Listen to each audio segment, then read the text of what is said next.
C'est l'heure maintenant de notre grande interview politique de la semaine. Avec nous sur ce plateau, le président des Comores, Azali Assoumani.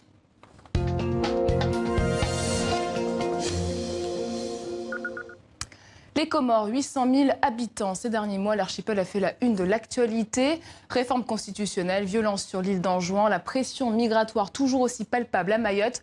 On revient sur ces dossiers avec le président des Comores, Azali Assoumani. Bonsoir, monsieur le président. Bonsoir, madame. Alors, nous avons appris que des négociations sont en cours avec le président français Emmanuel Macron.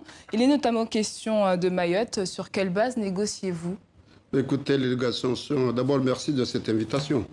Ce n'est pas la première fois. Quand je n'étais pas au pouvoir, j'étais invité ici, donc je vous remercie bien infiniment. Négociations, nous avons des relations, très bonnes relations avec la France, malgré le contentieux qui est venu du visa Balladur. Mais ça n'a pas empêché nos deux pays de collaborer, d'aller de l'avant. Mais effectivement, ces derniers jours, comme vous l'avez dit, il y a eu des événements qui ont fait que la situation a monté un peu et qu'il fallait aussi se voir. Et de ce côté-là, nos deux ministres des Affaires étrangères, M. Ledri et M. Soif, ont fait un très bon travail. Ils ont signé un premier acte qui va être consolidé et d'ici fin novembre, plus tard début décembre, on va signer un acte qui renforce la coopération entre les deux pays pour aller dans l'intérêt des deux pays. Sur quoi vous négociez concrètement?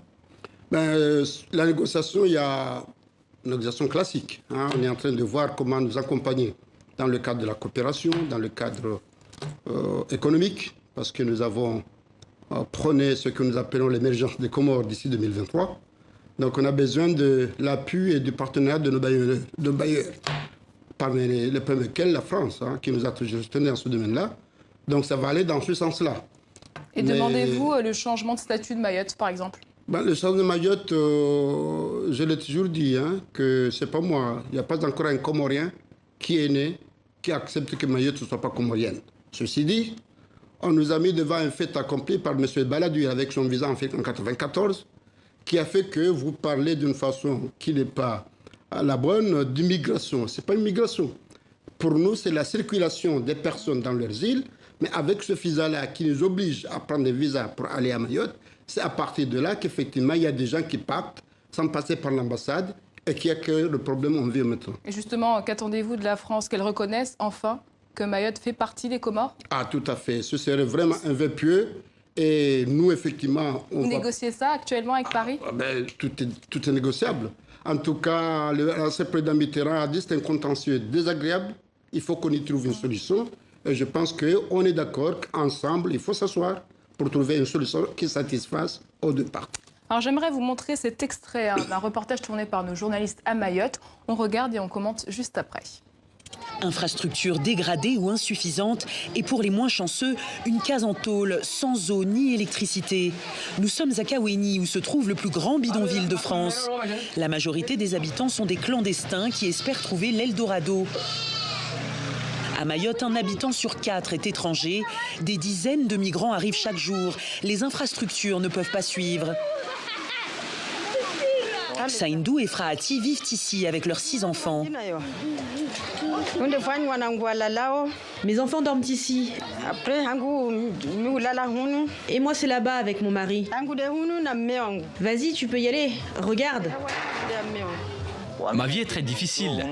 Ici où j'habite, l'eau rentre dans la maison quand il pleut.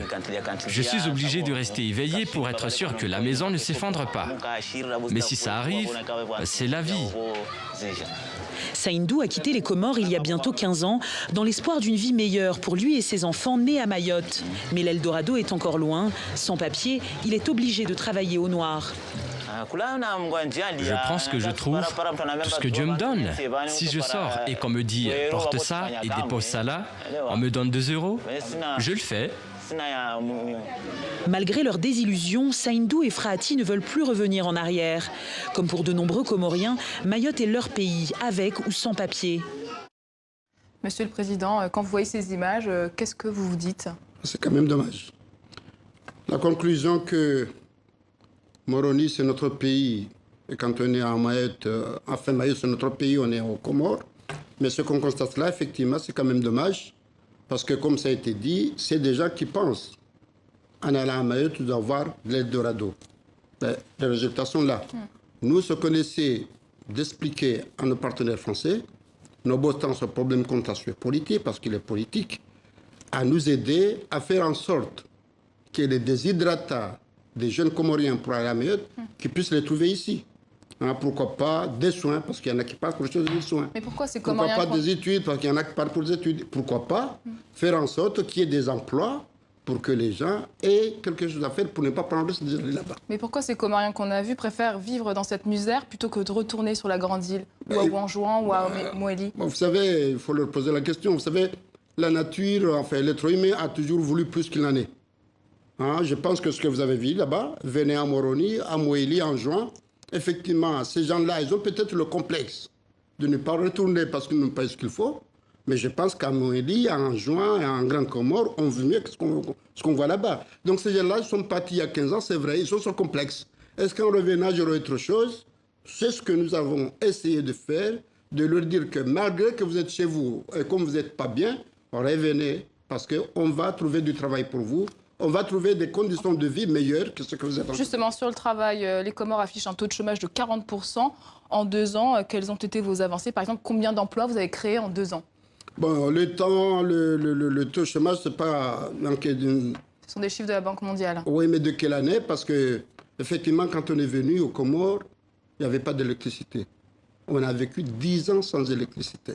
En 3 mois, 4 mois. Et combien d'emplois vous avez créés? C'est la question. En 3 mois, 4 mois, on est allé acheter des groupes, on a remis l'énergie en marche. Effectivement, on voit le boom qui est réaliste dans le pays. Et combien d'emplois créés? Et je pense qu'il y a plus d'emplois créés. En tout cas, la Banque centrale et le chef du plan sont en train de revoir ces chiffres-là. Incessamment, on donnera les vrais chiffres, mais je peux vous rassurer qu'en 2 ans, on a plus avancé que les constats qu'on a fait. Anjouan a aussi été secoué récemment. L'île a pris des allures d'insurrection. Des manifestants ont pris les armes contre l'armée. Comment se fait-il qu'on en arrive là, à cette situation? C'est quand même dommage. Hein? C'est quand même dommage. Mais effectivement, c'est une situation qu'on a vécue malheureusement il y a 15 ans, 16 ans, 17 ans. Bon. Il y a encore 2 mois. Et ça revit. Le problème, c'est qu'il y a une manipulation politique par rapport à un mal-vivre hein, qui est sur le terrain. Qui manipule qui les gens qui ne sont pas au pouvoir. Ils veulent manipuler les autres que si vous êtes pauvre parce que ceux qui sont là ne font rien. Alors qu'il y en a qui étaient là pendant 10 ans et n'ont rien fait. Une fois arrivés, nous, on essaie de faire au mieux. Mais malheureusement, au lieu que les gens nous accompagnent pour aller dans ce sens-là à l'intérêt du pays, il y en a les gens qui jouent l'intérêt personnel. Donc, ces gens jeunes qui ont été manipulés, ils ont commencé par l'enquête qui est ouverte. Ce n'est pas à moi de citer les noms. C'est la fête de la justice. Mais ils ont commencé par barricader les routes. L'armée est intervenue pour sortir les barricades. Et c'est là, ils sont rentrés dans Médina avec des armes et commencé à tirer. Fort heureusement, et je salue le peuple comorien qui a été serein, surtout en juin, n'ont pas cédé. L'armée a été d'une professionnelle extraordinaire. Bon, on a fait en sorte qu'on les a encadrés, enfin on les a mis en encadrement. Bon, ils n'ont pas réagi, ils ont fui. Bon, maintenant la vie a repris, mais nous...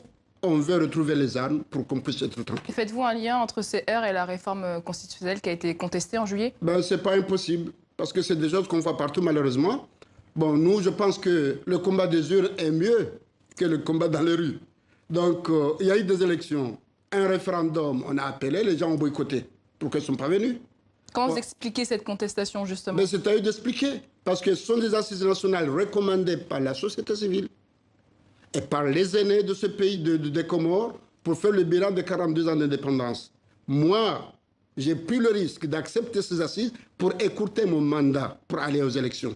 Ce que disent les autres, ceux qui veulent manipuler, ils attendent la fin du mandat. Mais quand je le fais au début du mandat, je prends un risque, c'est pour moi, parce que c'est pour le bien du pays. Et pourquoi? Ces réformes-là, effectivement, peuvent aider le pays à se redresser. Et pourquoi avoir avancé la date du scrutin présidentiel au printemps 2019? C'est pas moi, c'est les recommandations des assises.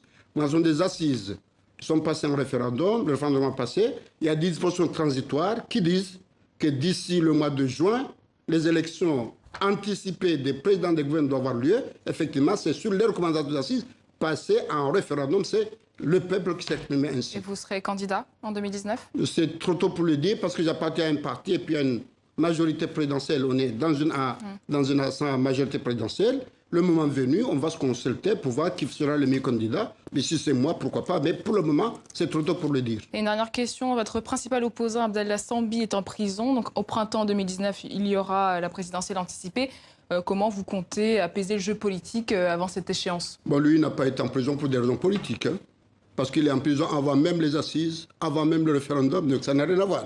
Il est en prison parce qu'il y a une enquête ouverte sur ordre, recommandation de l'Assemblée nationale, dans laquelle j'ai 2 députés, donc je n'ai pas la majorité, ce n'est pas à moi de recommander, mais c'est l'Assemblée qui a mis en place une structure pour faire ce qu'on appelle la situation économique, pour faire un diagnostic. À partir de là, ils ont envoyé le dossier à la justice, ils ont recommandé. Effectivement, on a ouvert l'enquête.